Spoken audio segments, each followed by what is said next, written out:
Du matin. Bonjour à tous et à toutes et merci de votre participation ce matin. Et puis pour la reprise de notre club La Force d'Entreprendre de Chartres Agglomération et ses partenaires. Donc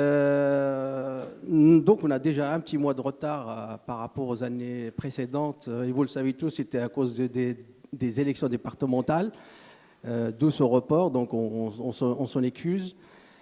Deuxièmement, pendant ce petit mois de retard par rapport aux dates habituelles, l'Assemblée générale du club s'est tenue et il y a eu donc un changement à la tête du club. Donc jusque-là, c'était Madame Corinne Weckelmann qui est à ma droite, qui va représenter MMA. Donc depuis quelques semaines, c'est Monsieur Sébastien Domise qui représente le CIC Ouest, que nous attendions tous, j'espère qu'il va arriver. Mais donc, avant d'entamer le sujet de ce matin, qui est un sujet très riche, j'accueille donc notre nouveau partenaire au club, qui est donc l'ASCAEL, en la personne de Cédric Burg, son directeur général, qui est là ce matin. Et donc, il a double titre. Il va être là. Il nous quittera au cours de la séance, mais il va présenter donc l'ASCAEL dans un premier temps. Mais ça servira de base à lancer d'ailleurs le sujet de ce matin. Mais, voilà, Monsieur Sébastien Domise, voilà le nouveau président. J'ai deux présidents à ma droite, j'en ai d'autres dans la salle, donc c'est excellent. Merci, Madame Weckelmann. Eh bien, écoutez, sans tarder, et je le prends tel qu'il est, tel qu'il vient d'arriver, Monsieur Sébastien Domise va nous faire le petit mot d'accueil. Bonjour à tous, pardonnez-moi pour mon retard. On a des forces préfectorales qui sont efficaces dès le mardi matin.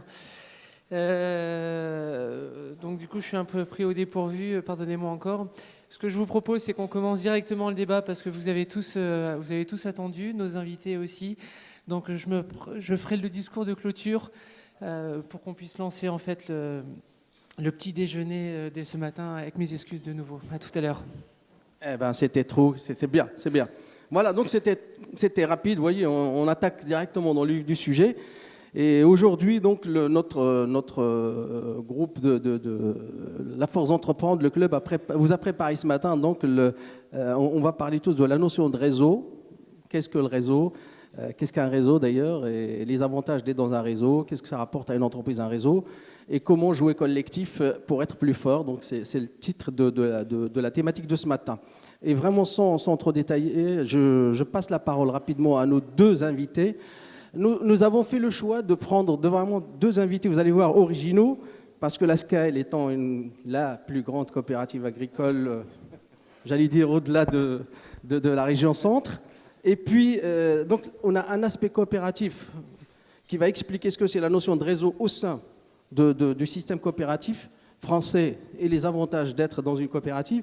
Et puis, on a une expérience extrêmement originale, extrêmement intéressante de monsieur Van Castel Thierry, qui a donc qui est d'ailleurs patron de l'entreprise Créalinx à la Loupe, et l'expérience PEPS qui a démarré par PEPS 28 et qui est en train de devenir PEPS Concept.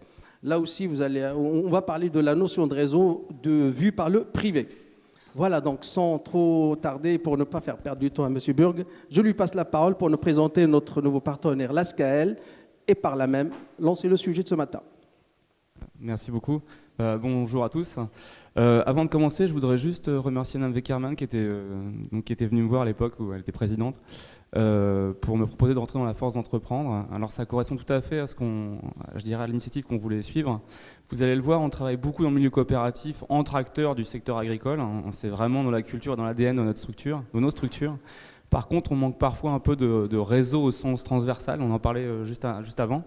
Et l'intérêt pour moi, c'était justement de pouvoir, sortir du milieu agricole et pouvoir échanger avec des acteurs du monde économique local parce qu'on est un acteur assez important, relativement important sur l'Eure-et-Loire avec une implantation assez forte. Voilà. Donc c'était un grand merci en tout cas de m'avoir proposé de rentrer dans cette association. Donc je vais faire assez rapidement. Ce qu'il faut savoir, c'est que l'ASCAEL, c'est un acteur historique dans tous les sens du terme, aussi bien sur le territoire, mais aussi au niveau national, puisque c'est la première coopérative de France. Et l'émanation originale, et on le détaillera un peu plus tard, date de 1886 par la création du syndicat agricole. Donc c'est une structure qui a plus de 120 ans. Pour résumer le métier de l'ASCAEL, en fait on a trois métiers. celui de l'approvisionnement, c'est-à-dire de vendre des intrants à nos agriculteurs, qui est donc de la vente de phytopharmaceutiques, pour le dire simplement. Le deuxième métier plus connu et plus visible, c'est celui de collecter les céréales, évidemment. Alors nous, c'est principalement des céréales, on a aussi un peu d'oléagineux, mais disons que c'est l'apport des agriculteurs dans les silos, et ça, on va être chargé de le revendre. Donc on a un double flux avec nos agriculteurs. Puis bien sûr, la troisième chose, c'est de pouvoir faire du conseil agronomique. On a énormément d'évolutions, qu'elles soient réglementaires, environnementales, sur cet aspect-là des choses. Je ne le détaillerai pas aujourd'hui, mais c'est un métier excessivement riche.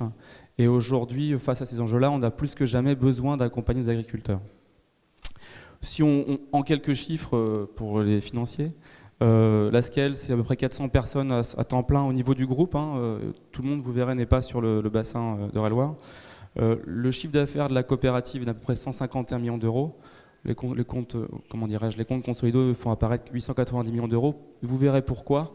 On a une activité de trading export qui assure beaucoup de volume de chiffre d'affaires. Ce qu'il faut retenir, à mon avis, dans cette enceinte, c'est cette capacité de stockage.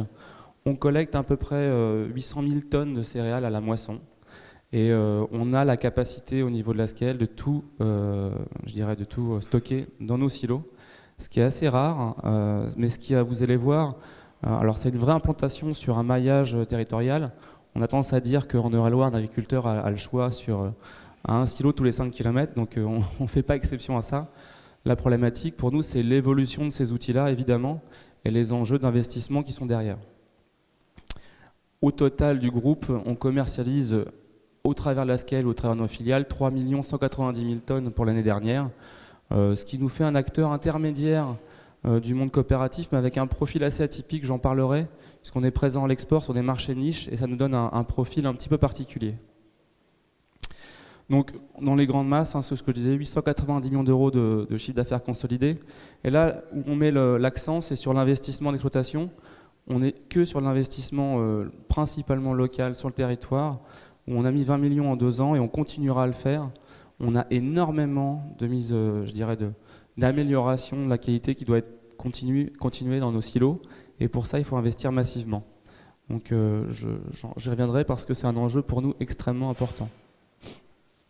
Donc en quelques mots, si on regarde l'historique, et je vais vous faire grâce de toutes les dates évidemment, mais c'est ce que j'ai dit tout à l'heure, l'émanation originale c'est 1886 avec la création du syndicat agricole, et dès 1929 les premières ventes de blé pour le compte des adhérents. Donc c'est à ce titre que la Scale, au niveau national j'ai envie de dire, est connue comme étant la première coopérative de France. La naissance de la Scale, comme on la connaît aujourd'hui, est née en 1968 par la fusion de deux structures que sont Appro et Collect, de 2 métiers qui étaient séparés autrefois. Et là, vous voyez, c'est la photo de l'époque du 15 Place des Halles, donc juste derrière où est notre siège social. Après, qu'est-ce qui se passe? C'est que dans les années 90, les structures coopératives ont le droit, à partir de 1989, d'acheter des structures privées. Autrefois, c'était, interdit. Alors quand je dis privé, une coopérative c'est privé, mais ça appartient à ses membres. C'est-à-dire que c'est un capital social un peu particulier. Un homme, une voix, et chaque adhérent de la Scale est propriétaire finalement de la Scale. Et dans les années 90, grâce à l'évolution de la réglementation, la Scale se transforme d'une coopérative en groupe. Et on achète pour ça des activités des négoces. Alors les négoces font le même métier que nous, seulement leur statut n'est pas le même. Et vous le verrez dans l'organigramme du groupe. On fait un même métier d'appro collect, sauf que c'est à titre, on va dire, privé. Et qu'à ce titre-là, il y a des actionnaires et pas d'adhérents dedans. Donc ça, c'est la première chose. Et puis, il faut savoir que la vocation de nos céréales sur le territoire, c'est d'abord d'aller à l'exportation. Et à ce titre-là, on prend des parts dans 2 structures qui s'appellent Le Cureur et Silo de Bonnières dans les années 90 et 2004, qui sont 2 acteurs d'exportation grâce auxquels on fait à peu près 2 600 000 tonnes d'exportation tous les ans vers les pays tiers. Donc ça c'est une première chose, et parallèlement à ça, toujours le même esprit de pouvoir diversifier son activité, on achète des structures qui vont de la semence au laboratoire, donc Le Cureur Semence, Carnot, Profertile, Microcept, bref des acquisitions porteuses de diversification, toujours évidemment dans le secteur agricole ou dans les dérivés, de façon à améliorer ou à créer plus de valeur ajoutée pour l'adhérent de la Scale. Voilà l'évolution rapide. Ce qui fait que à date, l'organigramme ressemble à ça. Alors, encore une fois, je vais vous faire grâce du détail. Ce qui est important, c'est de retenir qu'il y a 5 codes couleurs. En fait, le groupe s'organise sur 5 pôles d'activité qui vont de la semence, qui est à gauche, donc le pôle semence de production, donc en amont du processus de production pour l'agriculteur, jusqu'à l'exportation, qui est le pôle rouge. Un pôle complémentaire, qui est le pôle laboratoire et services, qui permet d'analyser nos céréales et nos produits. Et puis un dernier pôle que vous connaissez sans doute, qui est historique au niveau des coopératives, qui est le pôle gamme vert, puisqu'on a 13 magasins gamme vert sur le territoire. On est exclusif sur l'Eure-et-Loire, et donc tous les gammes verts d'Eure-et-Loire, à part nos gens de retrouve, appartiennent au réseau Scale. En fait, les gammes verts, c'est issu du milieu coopératif, et on en reviendra parce que ça fait partie tout à fait de ce qu'on veut évoquer aujourd'hui, c'est-à-dire cette idée que l'union peut faire la force. Je vais détailler rapidement les activités de chaque pôle, mais je vais être le plus bref possible. Là où je veux juste venir, je vais aller directement à ça, c'est que dans le pôle grande culture, qui est le pôle bleu, qui est le pôle de la coopérative, celui qui fait de l'approvisionnement et de la collecte, donc celui qui fait 800 000 tonnes de collecte, vous voyez, notre implantation c'est celle-ci, c'est-à-dire on a 61 silos pour arriver à faire ce travail-là. Avec un enjeu logistique énorme, puisque nos agriculteurs se sont organisés et ont investi massivement. On se retrouve avec une collecte aujourd'hui, c'est-à-dire une moisson qui dure en général une dizaine de jours, une quinzaine de jours maximum quand on regarde en jours travaillés. Et en 15 jours l'année dernière, on a collecté plus de 800 000 tonnes. Et ça pose des soucis logistiques énormes, puisque tous les silos ne sont pas en capacité à recevoir la quantité qui est reçue. Il faut être en capacité à loter, c'est-à-dire à séparer le bon du mauvais, à être sûr que le bon est mis à l'abri. Alors il y a très peu de mauvais évidemment, mais ça arrive. Et globalement, tout ça pour dire que l'enjeu qu'on a, c'est que nos clients finaux qui sont l'exportation ont des demandes de plus en plus fortes en qualité, et on collecte, on a toute cette récolte qui arrive sur un temps de plus en plus court.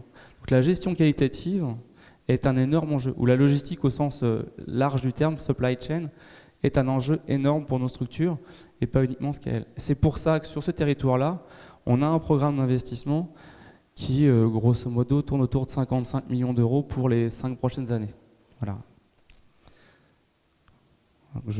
Alors, et ce que je disais là aussi, il y a 1700 adhérents. Donc, retenez bien une chose, c'est que ces adhérents sont adhérents à la Scale et que la Scale leur appartient, de fait. Et comment on devient adhérent de la Scale ? En fait, pour être adhérent, il suffit juste de demander gentiment. Il faut avoir des parts sociales, c'est-à-dire il faut investir dans l'outil, c'est une obligation. En fonction de votre activité avec la Scale, vous allez, avec la coopérative, vous allez définir un montant de parts sociales. Sachant que vous êtes adhérent, vous avez un devoir, c'est d'avoir ce capital, ce part sociale, et vous avez l'obligation de travailler au moins à 50% avec votre coopérative. Vous ne pouvez pas dire je suis adhérent et je ne fais rien. Alors bon, sur le plan statutaire, on aurait le droit de prendre des sanctions contre les gens qui ne travaillent pas avec nous. En vérité, on ne le fait jamais, ça n'arrive pas. Disons qu'il y a un engagement moral de travailler avec nous, et qui est même écrit, on va dire. À l'inverse, il faut comprendre que la coopérative a une obligation absolue, et ça, il s'en rappelle souvent, c'est qu'on ne peut pas refuser la collecte d'un adhérent. C'est-à-dire qu'en moisson, quand bien même on débordait, quand bien même on a des problématiques de logistique, on ne peut pas refuser un adhérent qui vient nous livrer. C'est impossible. On peut éventuellement lui expliquer que de le repasser le lendemain, et ça n'arrive jamais, mais globalement, on a l'obligation de prendre les produits et de les commercialiser. Parce qu'il faut bien comprendre que ce qu'on collecte, les 800 000 tonnes, on a 1 an finalement pour les sortir et les vendre à des clients finaux. Mais est-ce que au niveau de la Scale, votre intérêt à vous, c'est qu'il y ait le maximum d'adhérents, ou à un moment donné, vous dites, bon, la Scale, c'est tel secteur ou tel céréale, ou tel, on ne va pas grossir à l'infini. Voilà, justement, ça fait partie des enjeux. En vérité, on a sur le territoire aurélien encore 4 coopératives, et pour pas se cacher, il nous arrive de se battre un peu pour avoir des marchés. La problématique, c'est que ça, c'est pas fait en très grande logique. C'est-à-dire que l'agressivité commerciale, c'est bien beau, mais si vous n'avez pas la logistique pour être capable justement d'assurer le débouché, vous n'avez pas de vocation à réussir à transformer le produit. Donc, dit autrement, on a eu, et je dis nous collectivement, tendance des fois à vouloir faire des croissances l'un sur les autres. Peut-être tant mieux pour le monde agricole. Aujourd'hui, on atteint la limite vraiment, puisqu'on perd énormément en qualité dans ce qu'on fait. C'est-à-dire que il y a des territoires aujourd'hui, on ne le voit pas, on a investi massivement sur le sud de notre territoire, parce qu'on avait un silo qui était, je dirais, on avait une forte croissance, sauf que tout ce qu'on collectait là-bas, on devait le transférer sur Voves, et en faisant ça, on perdait notre marge, globalement. Donc l'agressivité commerciale ou la capacité, je dirais, à collecter ou prendre plus d'adhérents elle ne peut être dépendante de votre outil en vérité. L'adéquation outil et activité commerciale est totale. Et on ne peut pas permettre d'aller voir des adhérents là où on n'est pas. Voilà. Alors c'est une première chose. Deuxième sujet de toute façon, c'est que statutairement la coopérative a un territoire qui lui est rattaché. On est sous l'égide d'un haut conseil aux coopératives agricoles qui nous interdit par exemple d'aller collecter dans le fin fond de la Bretagne, je ne pourrais pas. Alors, Et qu'est-ce qu'il est parce que vous devez avoir quand même des adhérents, comme on est en Beauce. Ouais. Donc un adhérent qui peut avoir plusieurs centaines d'hectares et un adhérent qui aura des petites exploitations. Est-ce qu'à l'intérieur de votre réseau, la SKL, les deux hommes, j'allais dire, on revient à l'aspect réseau, ils ont la même importance ou pas? Exactement la même. C'est la division du modèle coopératif. Un homme, une voix. Votre importance ne dépend pas de votre taille d'exploitation, mais bien uniquement du fait que vous êtes adhérent. Et j'ai envie de dire, on a même dans le groupe, et je l'ai montré rapidement, mais une filiale négoce. Les gens qui travaillent pour le négoce n'ont même pas le droit, n'ont pas voix au chapitre en définitive. Les adhérents SKL, eux, ont le droit d'élire des gens qui vont au conseil d'administration. Mais les gens du négoce, je dirais, ont le droit de travailler avec nous, évidemment, mais n'ont pas le droit de gestion de l'entreprise, alors qu'un adhérent a le droit. Et après, encore une fois, au conseil, c'est un homme, une voix. Que vous ayez 600 hectares ou 140 hectares ou 60, voilà, ça ne changera rien. Voilà. Et ce qu'il faut savoir, c'est que pour la SKL, on est globalement sur un environnement où on a des exploitations de taille moyenne, autour de 140 hectares. Hein, c'est ce qu'on a dans nos adhérents. Plutôt une taille, on va dire, moyenne, parce que aussi les OS, donc les OS, nous coopératives, on a eu un vrai rôle de protection du revenu pour les agriculteurs. Puisqu'il faut bien comprendre que lui livre à un OS et que c'est nous qui avons le but de le commercialiser, de trouver des débouchés. Il n'a pas à se soucier d'avoir un client final. Et est-ce que la production de l'agriculteur est garantie d'être entièrement prise par le revenu? Est-ce que vous assurez 100% du revenu par rapport à sa récolte, ou là aussi il y a des règles à l'intérieur de la coopérative? Est-ce qu'il peut bénéficier à 100% de ce qu'il a donné, ou... Il peut. Alors, je ne suis pas sûr de comprendre. C'est-à-dire qu'un agriculteur qui vous donne un volume de production céréalière est garanti que les 100% de sa production est pris, par exemple. Alors 100% de sa production, on lui paiera 100% tout le temps. Ça, c'est une obligation pour nous. On ne peut pas refuser, encore une fois, comme je disais tout à l'heure. Par contre, après, il faut savoir que le marché des céréales, notamment, est un marché extrêmement volatile lié à l'évolution des cours mondiaux du blé, notamment. Et un des enjeux importants pour nous, c'est de le valoriser au mieux dans un marché qui va varier de 45 € tonne. Alors ça a l'air de rien, mais c'est une progression de plus ou moins 25% par an, et plus ou moins, hein, donc avec des variations qui sont plutôt liées je dirais, à des facteurs exogènes au modèle, c'est-à-dire ce qui se passe en Ukraine, ce qui se passe en Russie, ce qui se passe à l'autre bout du monde en termes de sécheresse, vient influer sur les marchés des cours des céréales, et ça vient directement jouer sur la production d'agriculteurs.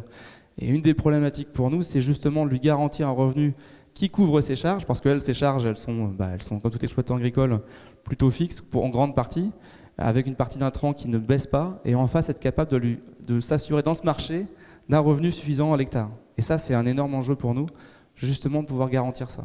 Voilà. Donc voilà, je vais aller assez vite sur les 5 métiers. Je disais 5 métiers du pôle, et je ne vais pas m'étendre plus longtemps. Donc semences, on est en amont du processus dans lequel l'agriculteur va s'inscrire, qui est celui de faire les semis. On a deux métiers en ce qui nous concerne. On a une structure, Carnot dans le Nord, qui est un petit peu en dehors de notre modèle de céréalier, où on fait aujourd'hui des fourragères pour du gazon et des semences pour du fourrager et du gazon. Donc ça fait partie de la diversification qu'on a lancée dans les années 90, avec un gros intérêt, c'est qu'on est sur ce qu'on appelle des marchés d'interculture, et avec un centre de recherche important. Le cureur semence, qui est une activité, elle, de semence à paille. Là, on est vraiment sur la semence des agriculteurs bosserons, orge, blé. Et donc là, on travaille pour fournir nos agriculteurs dans un processus de production court. Donc on a des multiplicateurs, des gens qui travaillent avec des variétés, qui multiplient les semences, et on vend ces semences à nos agriculteurs. Donc là, encore une fois, on est en amont du processus. Le deuxième pôle, c'est le grande culture, donc c'est celui de la coopérative. Alors je suis désolé, c'est pas très facile à lire. Et ce qu'il faut retenir, c'est que c'est ce pôle-là qui fait 800 000 tonnes de collecte. Donc c'est ce qu'on collecte auprès des agriculteurs. Première relation, on leur achète des céréales. Deuxième relation, on leur vend des produits phytosanitaires, et on fait un chiffre d'affaires de 62 millions d'euros sur cette activité-là.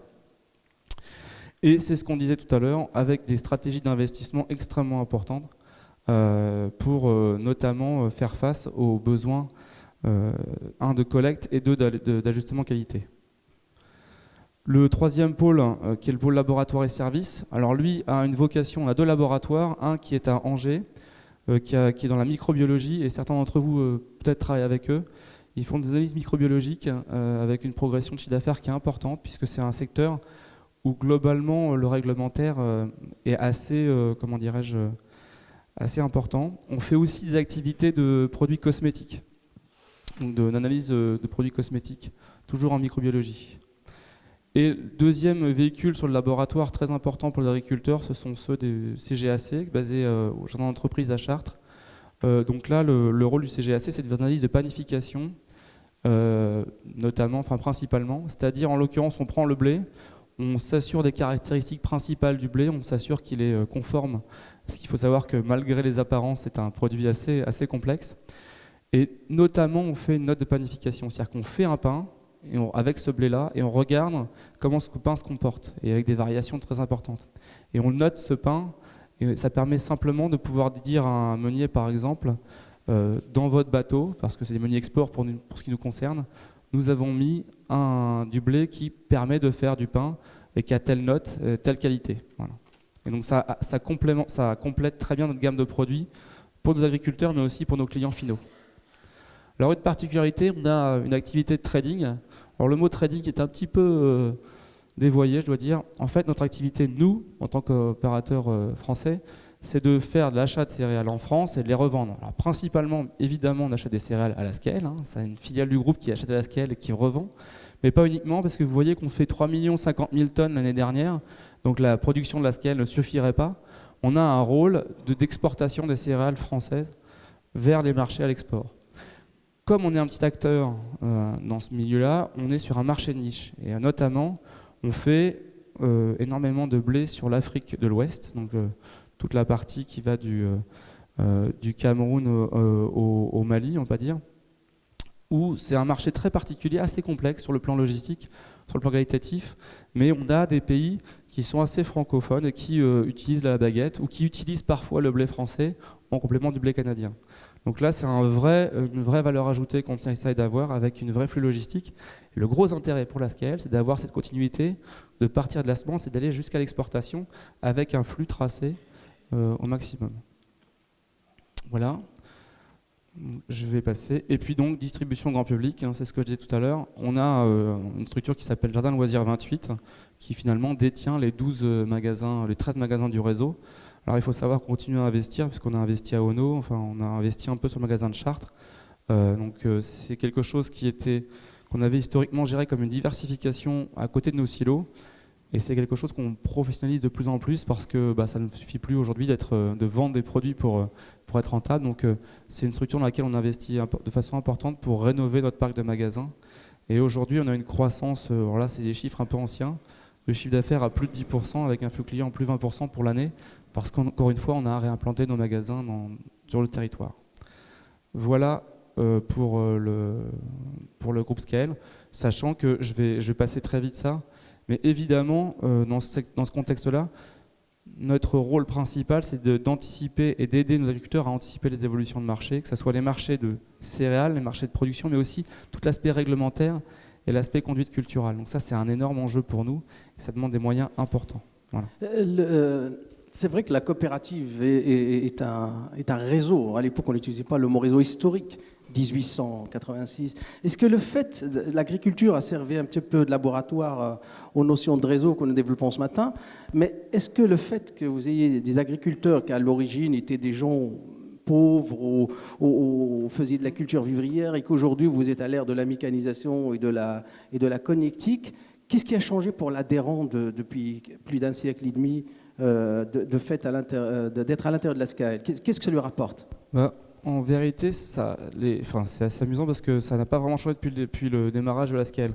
La création du Syndicat agricole et puis notamment la partie APRO naît du besoin de se mettre ensemble, notamment pour acheter les phosphates auprès des industriels.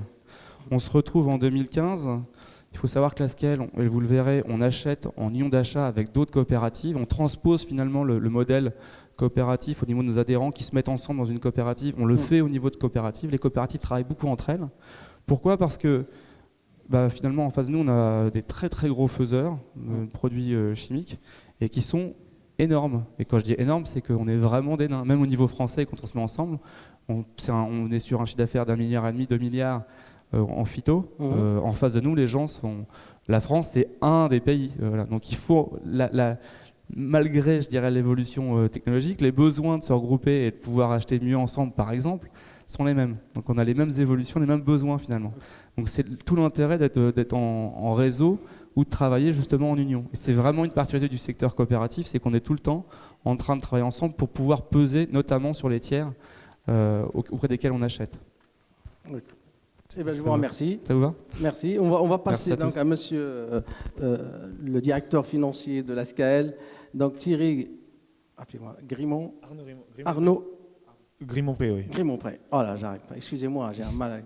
Donc,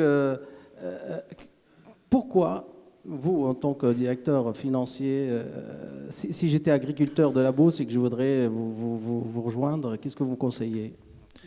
Alors, ce qui est marrant, c'est que mes parents sont agriculteurs, mais pourtant, ils ne livraient pas à la coopérative. Pourtant, moi, je suis rentré à la SCAL il y a 1 an et demi, et que j'ai vu tout l'intérêt d'être dans ce secteur effectivement coopératif, parce que la différence avec un négoce, parce qu'on a une filiale de négoce, c'est que l'agriculteur qui fait partie de la SCAL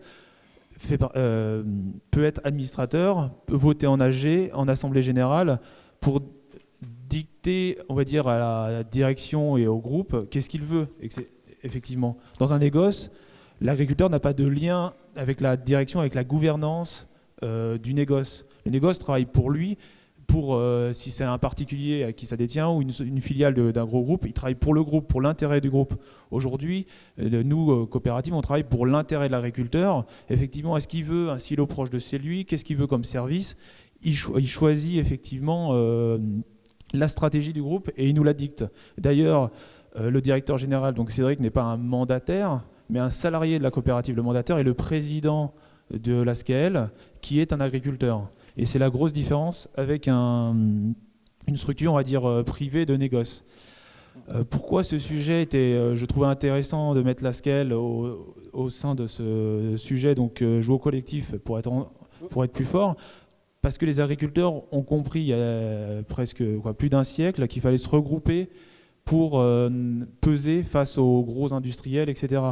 À l'époque, il devait y avoir des exploitations de 50, 80 hectares. Ils ne peuvent rien faire tout seuls. Il faut stocker sa collecte dès la moisson et construire un silo ou même un séchoir, parce que dès qu'on collecte du maïs, il faut le sécher. C'est difficile de le faire en étant tout seul. D'où l'intérêt de se regrouper, effectivement.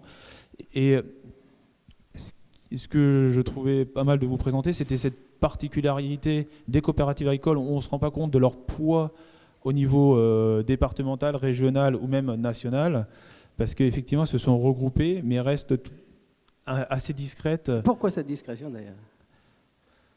On critique, on fait toujours les coopératives, parce qu'on dit, oui, généralement, je dirais, la coopérative, c'est... On ne sait pas ce qu'elle fait, comment elle le fait, etc. Je pense que les coopératives, historiquement, ont du mal à se vendre aussi. Ouais, on a un gros déficit d'image, et justement parce qu'on était très... moi je le vois, je ne viens pas du secteur coopératif, très centré entre nous, quoi. Et du coup, on essaie de faire de la promotion sur Internet et puis à la télé. Mais c'est compliqué d'expliquer le modèle coopératif, en quoi il est particulier, en quoi il est différent. Est-ce que c'est comme une banque ? Donc c'est un truc qui est un petit peu tarte à la crème en termes de communication, d'abord. Puis deuxième sujet, c'est on communiquait pas, on était entre nous. On avait aussi une sorte de monopole, donc pour pas dire que... monopole, quasi monopole, mais on était indispensable, donc voilà, tout allait bien. Et c'est vrai qu'on ne s'est pas vraiment modernisé sur cette image-là, et sur l'entrepreneuriat, ça n'a pas été forcément assez clair, on n'a pas assez communiqué. Juste pour dire une chose quand même, malgré tout, le rôle qu'on a de protection du secteur est réel.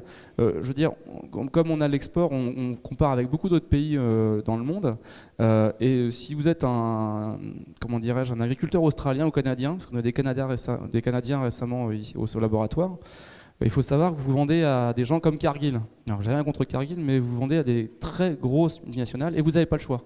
Parce qu'ils se sont séparés le marché, Glencore, Cargill, enfin.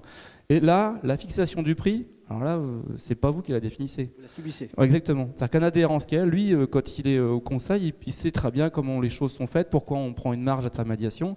Et elle est destinée uniquement à s'assurer qu'on fait un résultat pour investir dans l'outil et qu'on continue à faire notre métier. Donc, je veux dire, vous avez l'objectif premier de la structure que j'anime est de pouvoir continuer à exister. C'est pas de faire du profit. Ça change déjà tout. Et ça appartient aux adhérents. Donc je n'oppose pas les modèles, hein. Il ne s'agit pas de dire qu'il y en a un bon, un mauvais. C'est bien. Simplement, effectivement, ça a eu un rôle de protection quand même important pour les agriculteurs, même si ce côté mutualisme ou de coopération, parfois, c'est pas dans l'air du temps, hein. C'est pas forcément facile de dire qu'on est plus fort ensemble tout le temps. L'individualisme revient vite. À une époque, c'était presque idéologique de parler de coopératisme. On était presque dans le collectivisme à la Exactement. limite.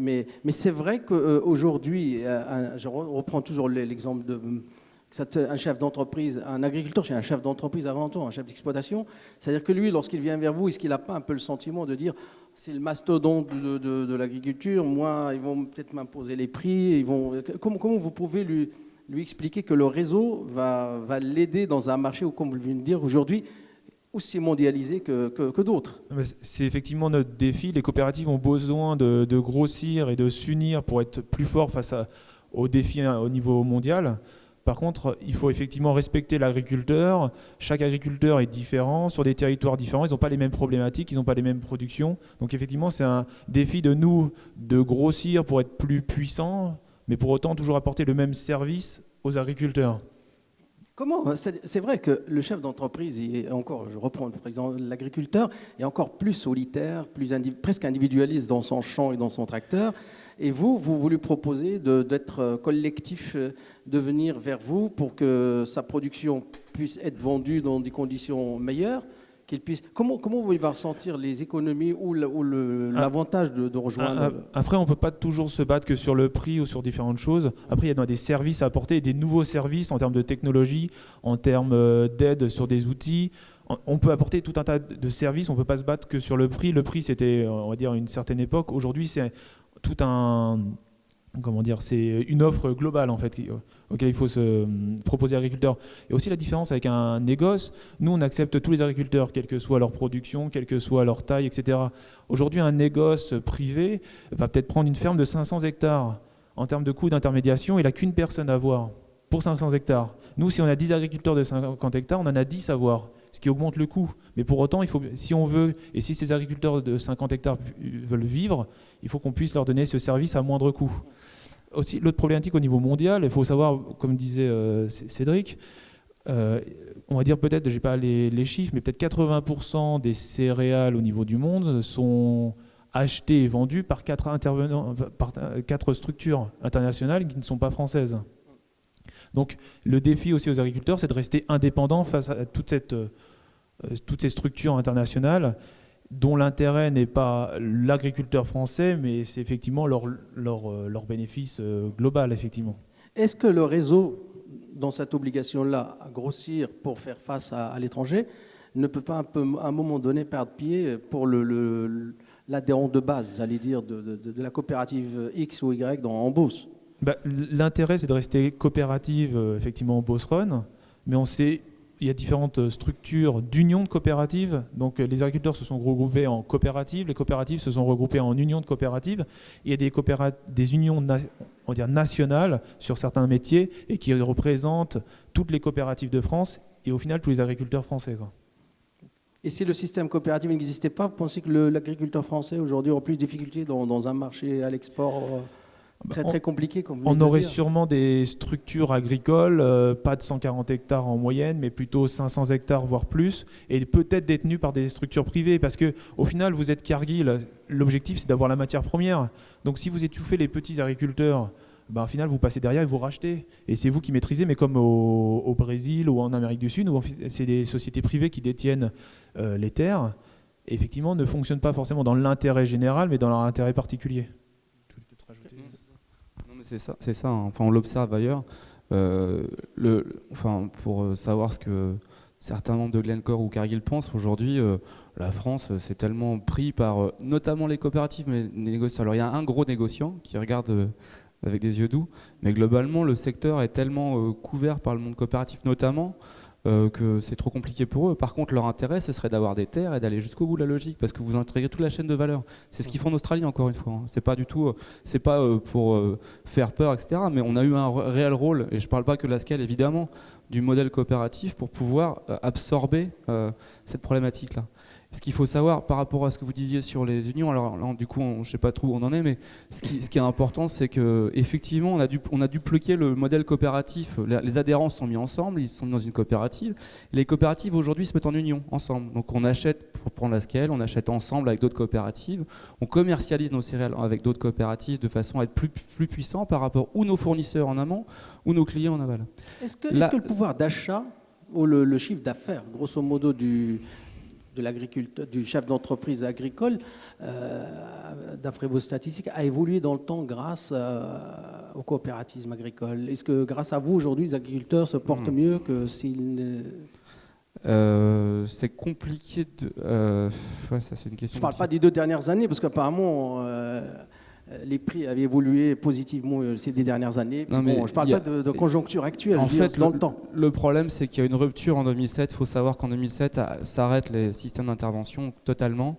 On a un marché totalement libre ce que j'ai dit tout à l'heure sur les céréales notamment. Alors si je parlais que du blé parce que c'est celui qu'on maîtrise le plus. Du coup, on a une cotation qui est sur le matif avec du blé rendurement qui a fluctué, mais au gré de choses qui n'ont plus rien à voir avec uniquement la qualité, la récolte, la quantité, mais aussi d'anticipation de marché. On est vraiment sur une financiarisation, et c'est pas un gros mot dans ma bouche, mais du marché. Et la problématique, c'est que vous décorrélez complètement ce que l'agriculteur fait de ce qu'il est payé. Et donc, par rapport à votre question, il est bien difficile aujourd'hui de savoir comment les marchés auraient évolué sans nous. Vous voyez ce que je veux dire ? Ce que je sais, c'est qu'on a encore des surfaces moyennes en France qui sont plus petites qu'ailleurs. Alors ça peut poser des problèmes de compétitivité, mais en vérité, c'est bien qu'en face, vous avez autant de surfaces, autant d'exploitations et autant de gens qui en vivent, si vous voulez. Donc, quelque part, si on se compare avec d'autres acteurs, on a effectivement protégé un maillage. Maintenant, ça aura une limite. Parce qu'il faut se dire les choses. Les coopératives vont devoir grossir. On est 400 à faire ce métier-là aujourd'hui. Et on a vu 61 silos que sur l'Eure-et-Loire, enfin sur l'Eure-et-Loire ou alentour. Ça veut dire investir massivement pour les mettre, je dirais, aux normes, au goût du jour. Donc c'est un enjeu pour nous. Et ça va être aussi un enjeu pour les agriculteurs parce qu'au final, on est sur des concurrences internationales. On est en phase d'agriculteurs ukrainiens ou de guerre de prix au niveau de l'export notamment. Alors je parle de l'export parce qu'il faut savoir qu'il y a une tonne de blé sur 2 qui part à l'export. Donc quand vous avez un client qui pèse la moitié de votre portefeuille, forcément c'est lui qui un peu tire le prix, qui amène le prix. Et en fait il y a plus de blé écrasé pour faire la meunerie en dehors de France qu'en France. Donc à partir de ce moment-là, ce qu'il faut avoir en tête, c'est que la dynamique, elle est vraiment internationale. On est sur un marché totalement mondialisé. Et c'est ce que je disais. Donc ce que je ne peux pas dire, c'est est-ce que c'est mieux grâce à ça ou pas, grâce aux coopératives, je ne sais pas. Par contre, ce que je sais, c'est que la taille moyenne en France est inférieure et ça a été un élément protecteur. Dans le monde céréalier notamment. Ouais. Attention, tout n'est pas structuré. Parce qu'il y a tellement de... Oui, bien sûr. Exactement. Bien sûr. Mais juste la question, puisque là, on a l'impression que là, d'un coup, l'acteur coopérateur ou la coopérative, aujourd'hui, est face à un marché capitaliste, même dans votre produit et dans votre métier, qui impose des règles qui sont internationales et qu'éventuellement, même vous êtes soumis à ces aléas, que ce soit les aléas climatiques, les aléas de la production, les aléas des prix, etc. C'est pour ça que je dis la traduction en direction de votre adhérent de base se fait comment pour qu'il adhère davantage au système? L'avantage du système par rapport à des structures privées, c'est qu'effectivement, on n'a pas de système de rémunération du capital ou de versement de dividendes. Du coup, les coopératives ont depuis des dizaines d'années capitalisé des fonds propres et en les additionnant, on a une puissance de fonds propres et une puissance financière très importante. Ce qui nous permet effectivement, malgré notre petite taille ou le marché français qui est effectivement pas très important au niveau mondial, nous permet de peser et de pouvoir effectivement quand même rester parmi toutes les structures internationales, quoi. Mais c'est le système qui est défini effectivement par le code rural qui a permis aussi de capitaliser ces fonds propres pour pouvoir évoluer, quoi. Et puis je voudrais juste revenir par rapport au propos, il ne s'agit pas d'opposer deux modèles, parce que il n'y a pas un bon, encore une fois, un bon, un mauvais. C'est simplement, il a des avantages, il a des défauts. Je vais juste parler de ça. Quand on se met en union entre coopératives, il faut savoir que c'est un peu comme si on se met en union avec d'autres concurrents. vous voyez la problématique qu'on a de façon récurrente, c'est-à-dire qu'on travaille ensemble, on est tous copains, mais enfin, si on peut être un peu moins copain avec celui qui est voisin, enfin, vous voyez ce que je veux dire. Donc, on gère, comment vous gérez la différenciation quand vous êtes en union d'achat, ça c'est compliqué. Donc, il y a des enjeux comme ça qui font que tout n'est pas mieux. Enfin, voilà, par contre, c'était de dire qu'on a protégé un peu l'agriculteur, mais voilà, je ne veux pas non plus opposer les modèles parce que ce ne serait pas mon propos. D'autres choses à dire sur les coopératives avant qu'on passe à la pépinière? Alors, ah oui. Ah oui, les exemples, excusez-moi. Ouais. Oui, rapidement, le secteur coopératif, on ne se rend pas forcément compte quand on est consommateur, mais c'est 160 000 salariés, c'est 74 parts de marché dans les céréales.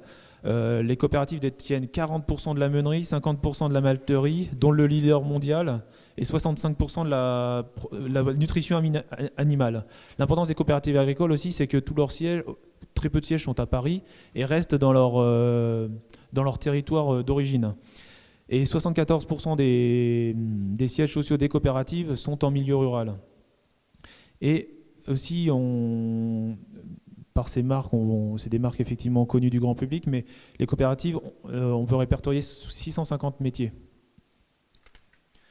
Donc, toutes ces marques, effectivement, sont détenues par des coopératives en direct ou par des unions de coopératives, dont Gamme Vert, effectivement, dont nous avons des magasins sous forme de franchise et dont la franchise et la centrale d'achat est détenue par une union de coopératives.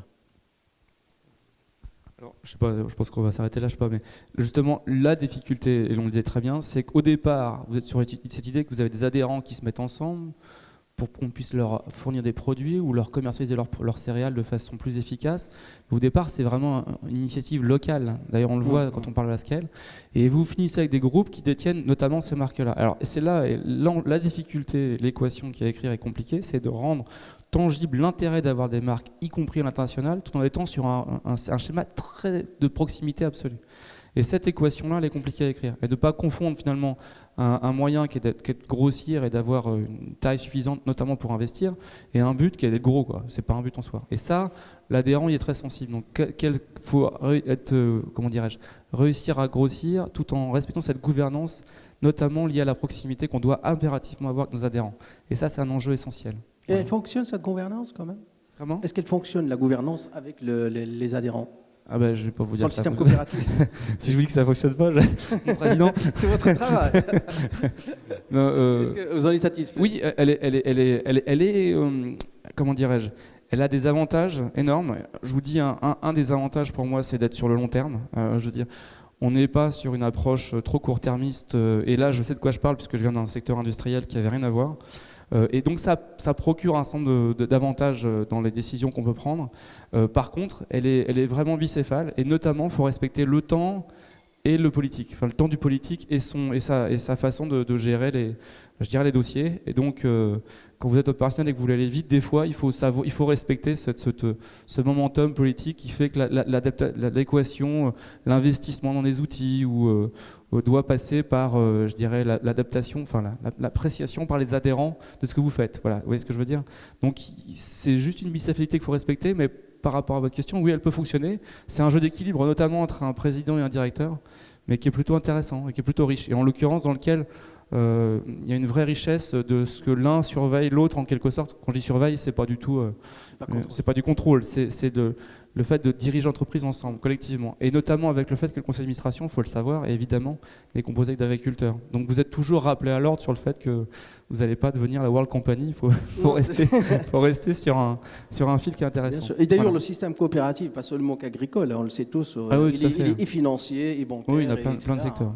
L'une des premières banques européennes étant le Crédit Agricole, c'est le système coopératif ou le Crédit Mutuel, etc. Donc le système a fait ses preuves et que l'adhérent, lui, il s'y retrouve malgré tout. On peut dire que ça n'évolue peut-être pas en termes comme dans les entreprises capitalistes, qui elles partent sur un homme, un paquet d'actions. Vous, c'est un homme, une voix, quelle que soit la masse de son exploitation.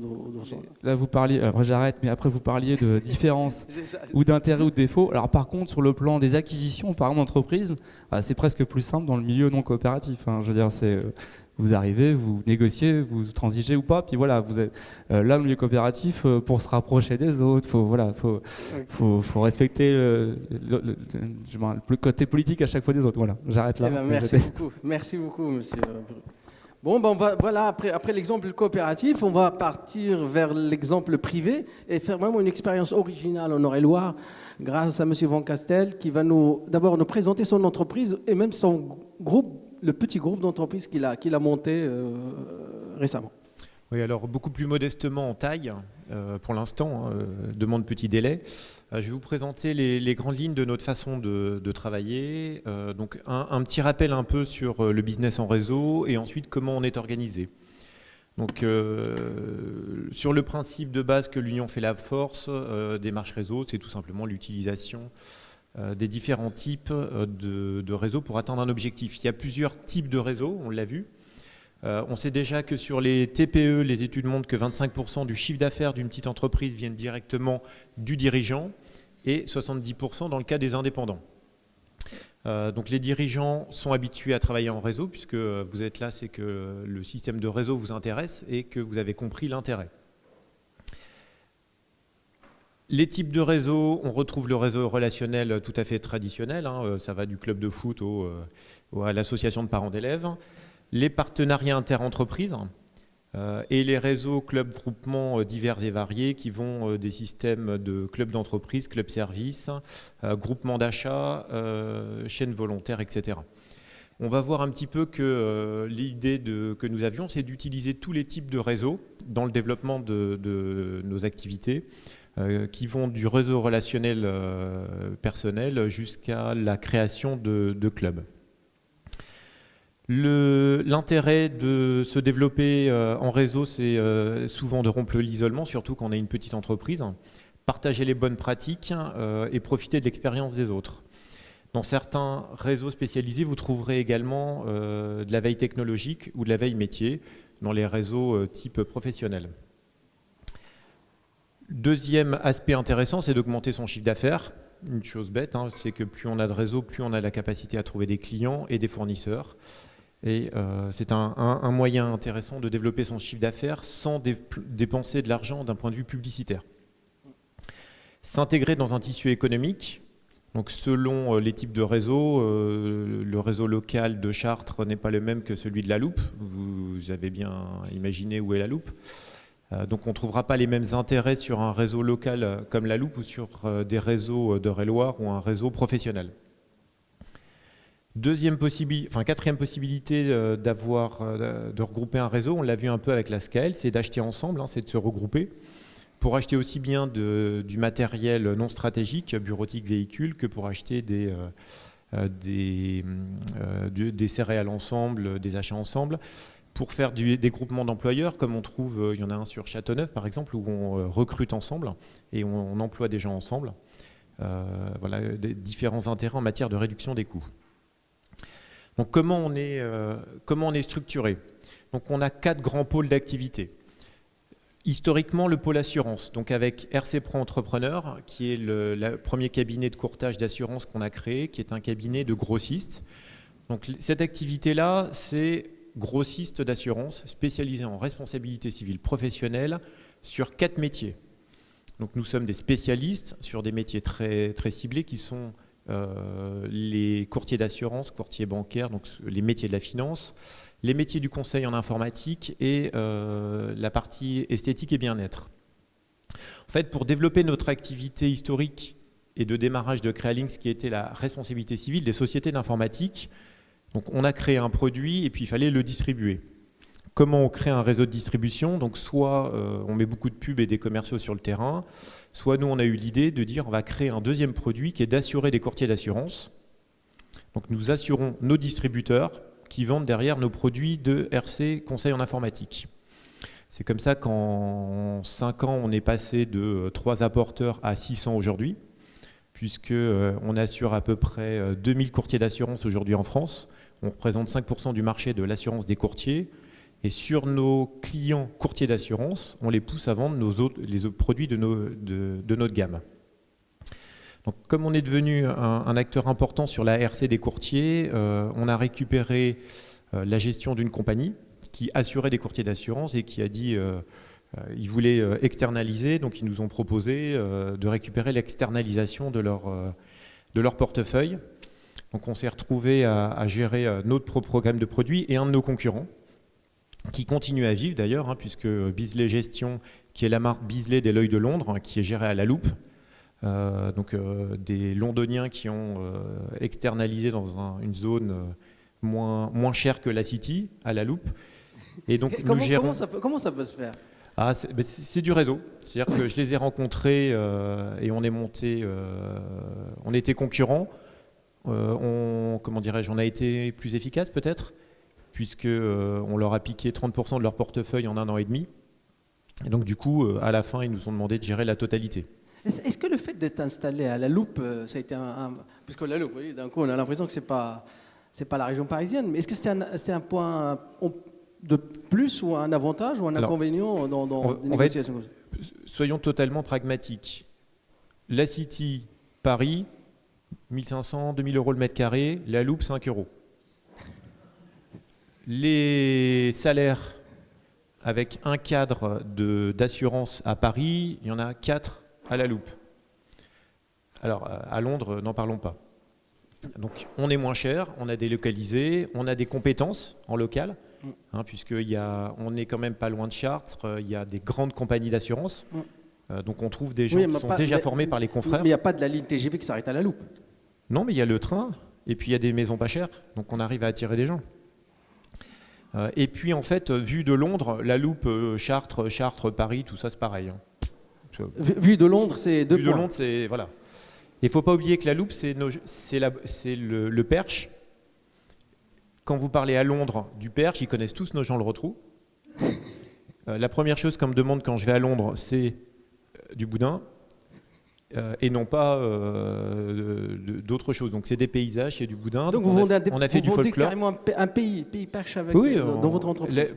La loupe, c'est pays perche et c'est vraiment on joue à fond le folklore local quand on va à Londres. C'est-à-dire, j'hésite pas à revenir avec du pâté, du grand monarque et du boudin. Ça marche très très bien. J'ai pas de souci là-dessus, des pommes, etc., des jolis paysages. Et quand les Anglais viennent, on leur fait tout le folklore qui va avec, c'est-à-dire on va dans les châteaux et autres. Mais les activités de courtier d'assurance, etc., qu'est-ce qui fait qu'aujourd'hui, les installer au milieu rural comme vous faites, c'est devenu un avantage, alors qu'avant on disait non, tout le monde doit être à Paris ou aux alentours? Historiquement, on est pure player Internet. Donc qu'on soit à la loupe, à Paris ou à Marrakech, c'est pareil. Tout le monde s'en fiche. Parce qu'on est des pure players Internet. Ce qu'il faut, c'est avoir une adresse en France. Mais quand on dit la loupe, aujourd'hui, sur nos activités, tout le monde s'en fiche complètement. On a fait, au début, on avait une adresse à Paris, 18 rue de Pasquier, zone boulevard Haussmann. Ça nous a coûté de l'argent, ça rapportait rien d'un point de vue image. D'avoir mot Paris dans votre adresse. L'adresse n'apporte rien dans nos métiers aujourd'hui. Ce qui apporte, c'est d'avoir l'image des L'Œil de Londres. On est un des 37 courtiers anglais. Ça donne une image en France. Le reste, aujourd'hui, n'a pas d'intérêt particulier. L'intérêt aussi de la loupe, c'est qu'il n'y a pas beaucoup de trajets. C'est-à-dire que les gens habitent loin de chez nous. C'est-à-dire qu'ils ont presque 15 minutes de route. Par rapport à la région parisienne où ils ont 1h30, forcément, ils sont plus détendus. Les personnels sont plus détendus, donc plus agréables. Donc, ils travaillent mieux. C'est vertueux. Et du coup, les clients le ressentent et ils ont plus envie de travailler avec nous. Donc, dans ce même pôle assurance, on a continué avec PNV Courtage, qui est un cabinet de courtage. Puis, on s'est diversifié avec Assuro Féminin. Donc, c'est la même activité assurantielle, mais version femme. Assuro Féminin, donc on a fabriqué des produits destinés aux femmes. Créalinx Automotive, qui est la partie automoto de nos activités que vous allez retrouver après dans le pôle automotive. Puis DM Finance, FH Assurance, etc. Ça, c'est un fonctionnement de réseau très classique. C'est des rencontres. J'ai envie de me développer sur la partie, sur une spécificité femme. La marque Créalinx n'est pas utile. J'ai trouvé des femmes voulant monter un cabinet. On s'est associés au travers de nos réseaux. On s'est associés sur une démarche femme ou sur une démarche auto. Donc à chaque fois, ce sont des associations. On n'est pas forcément majoritaire. Certains, on a 5%, d'autres, on en a 95%. Mais ce sont des développements systématiquement avec des chefs d'entreprise portant un projet. Donc c'est plutôt une fédération d'entrepreneurs, je dirais, sur lequel on va apporter ce que j'appellerais du community for equity. On prend une participation et on apporte nos réseaux et nos capacités. Soit nos fournisseurs, puisque nous, notre problème, ce sont les fournisseurs plus que les clients. On a plus de facilité à trouver des clients dans nos métiers que des fournisseurs. Donc on est obligé de se regrouper pour trouver des fournisseurs. Et comment on rentre dans votre réseau? C'est souvent des rencontres. Alors ça, pour la partie assurantielle, c'est des gens qu'on va rencontrer sur des salons, sur des groupements, mais c'est souvent des confrères et des concurrents, puisque on travaille des fois avec plusieurs concurrents. RC Pro Entrepreneur travaille avec des concurrents de Beazley,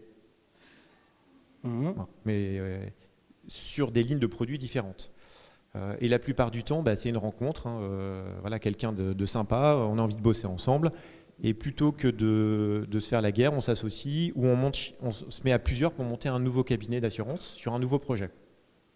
Il n'y a pas de choc frontal? Plutôt que des chocs de personnalité, que des chocs... À partir du moment où on a envie de bosser ensemble et qu'on a envie de faire du business ensemble propre et dans la durée, il n'y a pas de choc particulier. On trouve des intérêts. Moi, je suis très pragmatique et juridique. On monte des contrats, très simples. On dit qui fait quoi, on se donne des règles. Et puis après, on avance en fonction du projet. Et comment, sincèrement, ce qui peut intéresser beaucoup de chefs d'entreprise, comment on peut augmenter le chiffre d'affaires de 25% d'une petite entreprise? Comment? Aujourd'hui, Aujourd'hui, il faut trouver des clients. Donc nous, on a notre problème, sur la partie Crealinx, notre problème n'est pas de trouver des clients et de trouver des fournisseurs aujourd'hui, puisqu'on n'a pas suffisamment de capacité pour absorber les clients qui arrivent. Ce qui est une problématique intéressante, c'est qu'on a plus des problèmes de recrutement et des problèmes de porteurs de risques. À partir du moment où on lance un produit qui est utile, on arrive à trouver très facilement des clients sur nos marchés. Donc, on a lancé un produit sur les sociétés d'informatique, les intégrateurs SAP. On a fait juste une petite pub au travers de réseaux spécialisés, d'intégrateurs SAP. On va voir les associations, les syndicats d'intégrateurs SAP. SAP, c'est un logiciel de gestion.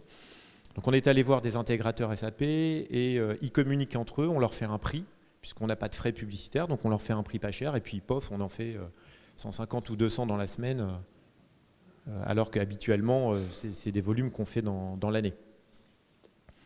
Donc on a les porteurs de risques, donc les assureurs, on a des réseaux de distrib au travers de syndicats, de groupements, on est derrière un certain nombre de marques. Donc on a une marque chez nous qui s'appelle Service Gestion, qui apparaît pas ici, ce qui fait que à la loupe, vous allez retrouver April l'assurance, que certains connaissent, Service Gestion 18 rue de la Gare La Loupe, pour les plus connus vers Spirène, Grâce à Voix, Aon, donc tout le grand courtage, qui utilise notre plateforme de gestion à la loupe sur quelques produits.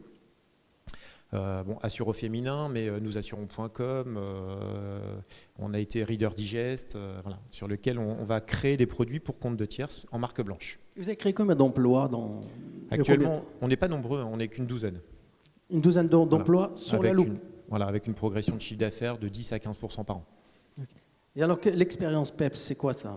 Alors, l'idée de Crealinx, à l'origine, c'est la RC Pro des sociétés de conseil en informatique. Il y a un projet de pépinière d'entreprise à la loupe poussé par le maire. On s'est positionné comme gestionnaire de cette pépinière, puisqu'on s'est dit, tiens, c'est pas bête de faire une pépinière d'informatique, puisqu'on assure des boîtes d'informatique. Et que sur le pôle assurance, on a créé une assurance cyber-risque en 2009, un des premiers contrats de cyber. Donc c'était logique de dire, on reste dans ce qu'on connaît, c'est-à-dire on va pousser des boîtes d'informatique pour pousser Et en plus, on a une pépinière qui peut accueillir des boîtes d'informatique. Après, le constat, il est basique. Pépinière, qu'est-ce qui est plus intéressant à la loupe qu'à Dreux ou à Chartres? Il faut apporter du service et pas faire que des mètres carrés. Donc il faut, sur ce constat-là, aider à vendre plus, aider à dépenser moins et avoir un personnel qui est content de venir à la loupe. Parce que la loupe ou Chartres, en attractivité, il faut apporter quelque chose autre que le décor. Vendre plus, on a créé un club d'affaires, puis 2, Donc il y en a un à Chartres qui a été le premier qui a été créé. Puis il y en a eu un à Dreux, puis finalement on en a fait à La Loupe, Nogent-le-Rotrou. Finalement ça marche bien, il y en a un à La Ferté-Bernard, il y en a un qui ouvre à Épernon. Notre commercial a dit finalement c'est pas mal comme système, donc on a franchisé le concept. On vient d'ouvrir la franchise d'Orléans, du Mans. On est en train d'ouvrir Paris Sud. Et on a des contacts vers la Bretagne. Puisque le fonctionnement est plutôt bien, c'est un club, on réunit des gens et on va les pousser à faire du business. Entre eux. Mais à l'intérieur de chaque groupe. À l'intérieur du groupe et entre les groupes. Comment ça fonctionne au sein du groupe? Qui adhère au groupe Alors, ce sont des entreprises privées à capital familial pour pouvoir adhérer complètement au concept. Et puis, c'est organisé en petit déjeuner, donc 8h, 9h15, 9h30. On va vous aider, vous allez vous présenter, puis on vous aide à faire du business, voire on vous pousse à faire du business ensemble, sans copier des clubs qui existent. C'est-à-dire qu'on ne va pas avoir une obligation de faire du business. C'est une invitation forte à faire du business, mais pas une obligation. Mais est-ce que des groupes deux existants. professionnels de même métier peuvent être dans le même club ou pas? Non, on a fait le choix pour éviter toute confrontation frontale.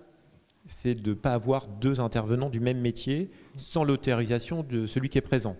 Mais est-ce que c'est déjà une idée américaine? J'avais déjà entendu parler de cette notion de club qui fait des affaires les uns avec les autres et des chefs d'entreprise qui ont des affaires les amènent à d'autres et il y a de l'échange qui se fait à l'intérieur du club. Tout à fait, ça ressemble très fortement à un groupement de clubs existants, sans avoir le fonctionnement à l'américaine, c'est-à-dire beaucoup plus souple, un peu moins cher, puisqu'on est d'un point de vue concurrentiel. Et puis, au-delà de cette partie club d'affaires, l'idée c'était d'apporter autre chose. Donc on dit, puisqu'on se réunit ensemble pour vendre plus, on va se réunir ensemble pour dépenser moins, qui était le deuxième partie du concept.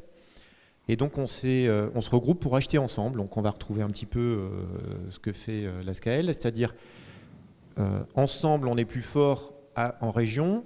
Donc on va acheter ensemble, on est 150 entreprises, on peut acheter ensemble un certain nombre de choses, mais on va également acheter ensemble, se regrouper dans une centrale nationale, où là on est 4000 entreprises, et on achète ensemble, l'année dernière c'est 840 voitures, avec jusqu'à moins 43% chez un concessionnaire automobile. Donc là on achète ensemble, on est plus fort ensemble, et on est concurrents là. Je travaille avec d'autres courtiers d'assurance et des courtiers grossistes comme moi sur lesquels on est directement concurrents. Mais ça ne me dérange pas de travailler avec un concurrent si on achète du papier ensemble et qu'on l'a tous 30% moins cher. Et les économies financières, les chefs d'entreprise les voient, les touchent. Là, l'objectif du club, quand vous avez une adhésion, vous devez retrouver 100% de votre cotisation en réduction sur la partie centrale d'achat. Donc si vous ne vendez rien par le club d'affaires parce que on n'y arrive pas toujours, ou on est mal positionné, ou ce n'est pas le bon club, la centrale d'achat vous permet d'économiser au moins 100% de la cotise. Donc par rapport au club qui existe, où si vous ne faites pas de business, vous partez, vous avez payé mais vous partez, là on a un certain nombre de gens qui font peu ou pas de business, mais qui vont rester par exemple pour la partie centrale d'achat. Et cette centrale d'achat fonctionnant plutôt bien, on a décidé de recruter. Donc sur la partie commerciale centrale d'achat pure, on recrute cette année 25 commerciaux. Sur la France ou sur la Loupe? Pour l'instant, on est sur la région centre. On se concentre sur la région centre. Et le dernier point du système, c'est que puisque on s'est acheté ensemble du SFR, de l'auto, du Office Dépôt, on a moins 25% chez Office Dépôt. On peut également acheter ensemble du Pierre et Vacances, du Maeva, du Disney, etc. pour notre personnel. C'est la partie comité d'entreprise. C'est la partie CE. À la Loupe, 12 personnes, pour les éviter de me les faire piquer par mes très chers confrères MMA ou GFP ou MFTEL, dont certains sont dans la salle, il faut que je leur apporte aussi bien en matière de comité d'entreprise qu'une boîte de 400 personnes qui a beaucoup plus de moyens que moi. Donc, on s'est regroupé avec plein de petites entreprises. Aujourd'hui, on représente 60 000 salariés. Donc, notre force d'achat, c'est 60 000 salariés. Donc, on est un tout petit peu plus gros que certains acteurs locaux. Donc, on va avoir des réductions en matière de comité d'entreprise un peu plus puissantes que les acteurs qui sont plus gros que moi. Donc, c'est le système réseau. Achetons ensemble. Si j'ai Donc- moins 25% Donc même les salariés ont bénéficié à ce voilà, niveau-là. les salariés en bénéficient et du coup, les dirigeants de nos clubs d'affaires en bénéficient également. Les deux nouveaux concepts du système, c'est l'aide à la création d'entreprise, puisqu'après tout, on est tous des chefs d'entreprise et qu'on va aider d'autres chefs d'entreprise à s'installer. Donc, pour le faire très simplement. Et la pépinière d'entreprise à la loupe maintenant, physiquement, c'est combien de mètres carrés? C'est combien de... Alors, c'est 700 mètres carrés, dont actuellement 400 loués. Elle est livrée depuis un mois. On a loué, donc Créalinx en prend la moitié et le reste, on a attiré des entreprises. Donc, on a attiré 7 entreprises, dont un groupe qui fait partie, qui était positionné sur Marne-la-Vallée, Versailles, Saint-Quentin-en-Yvelines, Rambouillet et Le Mans. Et en fait, la loupe, c'est au milieu. Donc Donc d'un coup, vous Et avez puis, installé là, ensemble. ils font 12 millions d'euros de chiffre d'affaires et il y a 7 entreprises. Mais du coup, ils ont adhéré tout leur groupe à la centrale d'achat et au comité d'entreprise. Parce que dans la pépinière, à chaque fois, vous avez tous les services. Et tout ça, c'est privé. C'est entièrement privé. Oui, il y a aucun. Alors, hors l'immeuble, il n'y a pas de subvention. C'est des clubs d'affaires. C'est un club d'affaires professionnel. Donc, ça n'est pas une association. Donc, on n'élit pas un président et un trésorier. Donc, on n'a pas le problème des élections de dire qui c'est qui veut vraiment être trésorier le coup d'après ou secrétaire général. C'est le genre de choses où on a du mal dans le temps à faire durer les clubs. Pour en avoir fait beaucoup. Quand j'étais sur Saint-Quentin-en-Yvelines, on a du mal. Là, c'est une entreprise commerciale. Autrement dit, les clubs d'affaires sont gérés d'un point de vue commercial avec des clients, des fournisseurs. Donc les clients ont des exigences. Quand vous êtes dans un club de bénévoles, les exigences ne peuvent pas être identiques que quand vous adhérez à un groupement d'achat ou à un groupement de clubs d'affaires. Il y a une obligation de résultat, parce que sinon les clients s'en vont.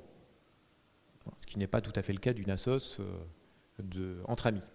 Est-ce que c'est créateur d'emplois dans le temps? Parce que ça existe depuis combien de temps On a lancé ça il y a 1 an et demi. Donc c'est créateur d'emplois, ça fait que 2 emplois en 1 an et demi. Sauf que là, on a testé le concept, il fonctionne. Puisqu'on arrive à franchiser, c'est que ça fonctionne. Aujourd'hui, c'est 25 recrutements avec un objectif mégalomaniaque tous les départements français, quoi. Ça, c'est juste mégalomaniaque. Mais à quelle échéance? tranquillement, d'ici 5 ans maxi. En disant, on va développer, puisqu'on part en franchise. On arrive à trouver... Alors, il faut savoir que dans nos clubs, sur le développement, il y a beaucoup de zones. Vous allez retrouver un peu l'interaction entre les deux, où les principaux animateurs sont des courtiers d'assurance, issus de mon réseau de l'autre activité. Okay. Sur Le Mans, c'est un courtier d'assurance qui pilote le groupement. Sur Nogent-le-Rotrou, c'est un agent général. Sur Orléans, c'est un courtier. Et est-ce que l'expérience est exportable vers d'autres secteurs en dehors de l'assurance ou pas? Mais en fait, avec la même notion de réseau et de... En fait, j'utilise mon réseau assurance pour pousser les clubs d'affaires. Mais il y a un assureur par club, donc il y a plein d'autres métiers. Et la pépinière est au milieu, qui offre donc des salles de réunion, tout ça c'est commercial. C'est entièrement commercial. Et l'adhérent ou le client de l'autre côté doit gagner quelque chose ou doit faire des économies de quelque chose. De toute façon, ça ne fonctionne que si c'est gagnant-gagnant. Il faut que le client gagne, que le commercial gagne et que nous gagnons aussi. Si tout le monde gagne à même hauteur, c'est-à-dire qu'il n'y en a pas un qui gagne plus que l'autre, le fonctionnement dure. Ça dure dans le temps. Alors, quelle est la première leçon, même à 1 an et demi, que vous tirez de cette notion de réseau telle que vous la définissez ce matin? Aujourd'hui, tout ce fonctionnement avec les autres activités fait qu'on doit on va atteindre les 2 millions d'euros de chiffre d'affaires avec 2500 euros de frais publicitaires. Et une croissance à 10... Enfin, l'année dernière, on a eu beaucoup de difficultés. On n'a fait que plus 8,5, parce qu'on a dû virer 200 clients pour des raisons juridiques. Donc on s'est séparé de 200 clients et on a fait 8,5. Donc si on n'avait pas fait ça, on aurait fait plus 15. Simplement en fonctionnement réseau. Donc les gros frais de déplacement, les gros frais publicitaires, c'est le déplacement pour venir ici. Ça, c'est des frais publicitaires. À part ça, on n'a pratiquement aucun frais publicitaire. On n'a pas de plaquettes, on n'est pas connu dans la région, puisque c'est pas, on ne fait pas beaucoup de directs. Donc c'est un réseau bouche à oreille, quoi. C'est du réseau de bouche à oreille, un peu institutionnalisé. C'est 10 à 15 messages par jour sur LinkedIn, Twitter, Facebook, etc. Je suis un peu agité. Mais on s'est aussi organisé pour faire ça. Et puis, on n'hésite pas à renvoyer la balle à nos partenaires, c'est-à-dire à envoyer des clients à nos clients. Enfin, quelqu'un qui cherche, par exemple sur la partie automotive, vous cherchez une voiture, on a une filiale qui loue des voitures, qui lui-même l'achète à des concessionnaires partenaires du club. Voilà. L'idée, c'est de... C'est presque de l'économie circulaire, ça tourne. Ah oui, on essaye de faire circulaire dans tourner le cadre écologique. Ok. Voilà, et sur la partie informatique, donc, on a eSchool Factory, qui est le centre de formation qui est sur la Loupe, dans nos locaux au premier étage, qui a comme rôle de former, alors là, vous allez dire que je recycle, mais on forme les courtiers d'assurance à vendre de la RC Pro informatique, en partenariat entre autres avec l'école Wild Code. Voilà, Wild Code School, c'est l'école numérique de la Loupe. Exactement. Donc l'idée, c'est de former des courtiers d'assurance à comprendre ce que c'est que l'informatique pour vendre des produits de RC Pro d'assurance que nous fabriquons. Donc en fait, c'est une école qui forme nos réseaux. Deuxième activité sur la partie informatique, qui là est vraiment du pur réseau. Donc j'ai pu rentrer dans le cluster Eden, qui est un cluster de cyberdéfense, donc un groupe de cyberdéfense qui est à Orléans, où on est réunis entre entreprises s'intéressant à tout ce qui est partie cyber. Et puis, donc, j'y suis rentré début janvier de cette année. Cette activité-là, on s'est bien entendu avec 4 sociétés. Et en 3 mois, on est passé de on ne se connaît pas à on monte un consortium ensemble, puis une start-up, on lève des fonds et on a une offre de cyberdéfense avec les premiers clients, sur lequel on va faire, donc avec des métiers complètement différents, on va faire de l'audit, de la sécurisation, de la formation, de l'assurance et de la cyber-résilience pour des entreprises TPE, PME, avec une grosse activité de sensibilisation des entreprises à la cyberdéfense, et tout ça poussé par la Direction Générale de l'Armement. Et on a rejoint le groupement des clusters Eden de Bretagne, qui sont très spécialisés en cyberdéfense. Donc on se regroupe entre entreprises, on fabrique des nouvelles entreprises ensemble pour une offre dédiée, destinée entre autres aux entreprises jusqu'à 500 têtes. Donc on s'est regroupé, pareil, c'est toujours le même fonctionnement de réseau, on se regroupe, mais on va en avant, c'est-à-dire maintenant on monte des sociétés ensemble. Est-ce que cet exemple est extensible aux entreprises industrielles ou pas? Alors on en parlait, j'en parlais tout à l'heure avec la Scale, je dis demain la Scale c'est des agriculteurs, c'est des matériels, c'est du... mais ça va être un peu plus lourd, des c'est silos. de l'industrie par exemple. Non mais créons un cabinet de courtage ensemble pour que je lui assure la totalité de son périmètre. On peut aller beaucoup plus loin. Avec d'autres activités, on est en train de travailler avec des industriels pour créer des cabinets de courtage ensemble pour aller assurer le parc immobilier d'un industriel. Mais ça se pratique dans l'assurance depuis très longtemps, puisque Eurcap, c'est un cabinet de courtage qui appartenait à Castorama et à La Mondiale. Donc ils se sont rencontrés, ils ont monté un cabinet de courtage pour assurer leur matériel ensemble. Okay. Donc ça, c'est des choses qui existent. Et le dernier pôle qui est la partie automotive. Donc on a commencé par une bande de copains, on faisait joujou avec des motos des 103 SP, pour ceux qui ont connu. À bidouiller des 103 SP, il y en a quelques-uns qui ont connu ça apparemment. Et aujourd'hui, Motor Protect, c'est un team moto avec Kevin, notre pilote. Quand il ne prend pas les murs dans la figure, il roule. Et donc on a une moto engagée au Bol d'Or. On a une moto engagée aux 24 heures du Mans Moto là, qui a lieu dans 15 jours. Donc là, la moto engagée, c'était juste pour le fun. Et puis finalement, on en a fait quelque chose d'un peu plus industriel. On a fait un groupe qui s'appelle Plus Race, qui est une association de motards destinée à faire des courses et à faire à ce que les gens roulent calmement. Et donc on fait gagner un week-end aux 24 heures du Mans Moto. Et puis du coup, j'emmène mes clients et mes apporteurs dans les paddocks des 24 heures du Mans Moto, et puis au Bol d'Or.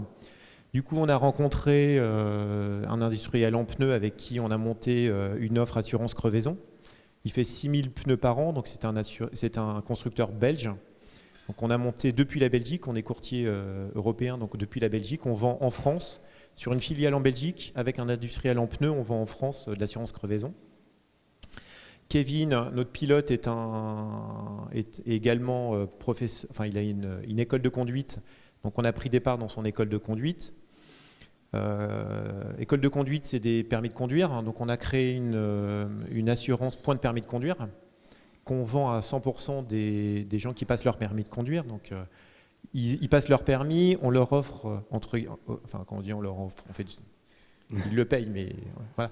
On leur offre l'assurance point de permis de conduire. Ils roulent comme des tarés, donc ils perdent leur permis de conduire au bout d'1 an.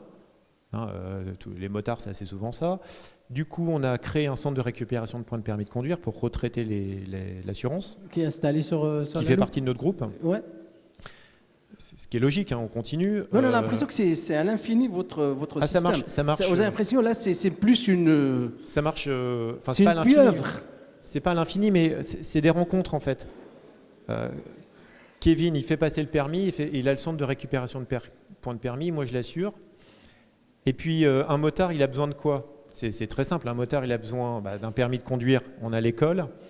Il a besoin d'une assurance point de permis de conduire, une assurance moto, on les a. Ok. Il a besoin de casques, de pneus, on a monté une centrale d'achat casque, pneus, moto avec Suzuki. Voilà, en fait, on a fait tout l'environnement. Ok, merci. Eh bien, écoutez, je vous remercie. Vous voyez, c'est à l'infini avec M. Van Castel et la pépinière. D'ailleurs, j'en parlais de pépinière parce qu'on vient d'annoncer il y a quelques jours la cité de l'innovation de Chartres Métropole qui a été lancée. Et le mot pépinière me tient énormément à cœur puisque j'ai le président de la CCI, M. Joël Alexandre, en face de moi, qui a eu aussi une grande expérience avec le grand projet de la pépinière de Chartres. Ça serait également intéressant de parler, de donner, avec toutes les difficultés qui ont été celles du projet de la pépinière, qui aujourd'hui se transformait en cité de l'innovation grâce à Chartres Métropole. Est-ce que M. Joël Alexandre peut nous dire quelques mots? Là aussi, c'est une notion de réseau. Alors oui, oui, merci de parler de ce projet. Le projet lui-même, c'est déjà un réseau, puisque c'est un projet que nous portons conjointement avec Chartres Métropole et avec une grande banque coopérative. Donc ça rentre bien dans ce cadre-là. C'est mettre en commun effectivement les moyens qui sont ceux de chacun. Nous avions envisagé de le faire, puisque c'est un projet qui remonte à maintenant 7 ou 8 ans, de le faire au sein de la Chambre de commerce et d'industrie. Et puis, M. Macron est passé par là, enfin plutôt par notre compte en banque. Donc, nous n'avions plus les moyens de le faire. Et par contre, toute l'ingénierie, nous l'avions, et elle était prête, puisque ce projet en était à la consultation des entreprises.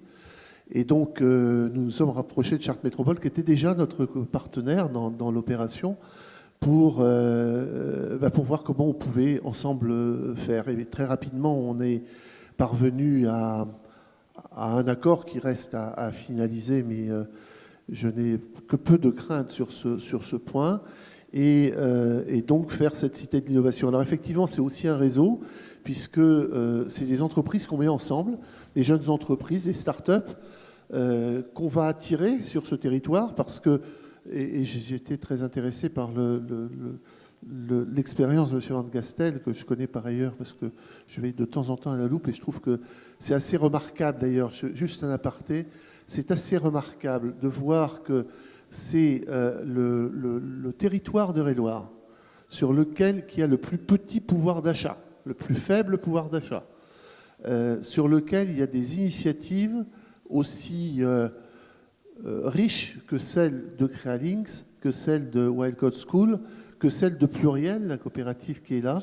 Et c'est aussi parce qu'il y a une volonté politique, avec un grand P, hein, de développer un territoire. Donc ça veut dire que où que l'on soit, s'il y a la volonté, on peut y arriver. Je crois que ça, c'est un des exemples du réseau. Alors je reviens à la Cité de l'Innovation. Oui, c'est une soixantaine d'entreprises qui pourraient être accueillies sur ce site. Et ce n'est pas seulement un hébergement c'est toute une animation, c'est les faire travailler ensemble. On l'a déjà au sein du C2EI sur Chartres, hein, puisqu'il est abrité dans le pôle universitaire. Et c'est aussi un accélérateur de projet, je crois que c'est le terme que vous m'avez repris dans mon article de vendredi dernier, ou de samedi dernier. L'accélérateur de projet, c'est de dire, le problème du jeune chef d'entreprise, c'est qu'il a l'idée, il n'a pas les fonds, mais il y a des gens qui sont faits pour ça, hein, qui sont pas loin. Mais il a surtout pas toute la logistique qui est autour. Absolument. Il a, pour lever les financements, pour déposer les brevets, pour lancer son processus commercial. Et c'est là l'intérêt que l'on a, nous, dans ce que l'on fait, que vous faites au sein de Crealink. Et là aussi, il n'y a pas de notion de concurrence. Je crois que plus il y a d'initiatives, mieux ça vaut. Et c'est de les faire travailler ensemble. Donc voilà ce projet qui, je pense, j'espère, verra rapidement le jour. Mais je voulais juste dire aussi que la notion de réseau, pour revenir au thème là, c'est évidemment quelque chose qui n'est pas nouveau, c'est quelque chose qui nécessite d'être redéveloppé en permanence. Nous, à la Chambre de commerce, on anime des clubs d'entreprise. Armelle Maréchal-Guichard est là tout près, ma vice-présidente, qui est l'une des... qui est là, d'ailleurs, l'instigatrice de ces clubs d'entreprise. Donc, ces clubs, c'est aussi de mettre des gens ensemble sur une thématique commune. Et comme vous le disiez, il faut que ce soit gagnant-gagnant. Il faut qu'il y ait un intérêt pour ceux qui adhèrent et il faut qu'il y ait un intérêt pour ceux qui l'animent.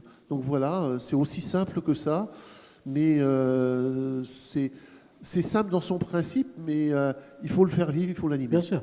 Mais c'est vrai que la crise que nous traversons, qui n'est plus une crise depuis maintenant une dizaine d'années, a révélé l'importance de autant le chef d'entreprise a la tête dans le guidon toute la journée à vouloir décrocher des marchés, vendre, etc. Mais en même temps, la notion de réseau le rappelle à l'ordre comme quoi il n'y a pas que de la concurrence, il n'y a pas que de la rivalité, il y a aussi de la complémentarité, de la synergie, des gens qui ont un savoir-faire, qui ont de la créativité, et que échanger avec les autres ou de façon transversale ou horizontale, c'est toujours plus intéressant, ça apporte plus au chiffre d'affaires et à la progression de l'entreprise. Voilà. Avez-vous des questions, s'il vous plaît?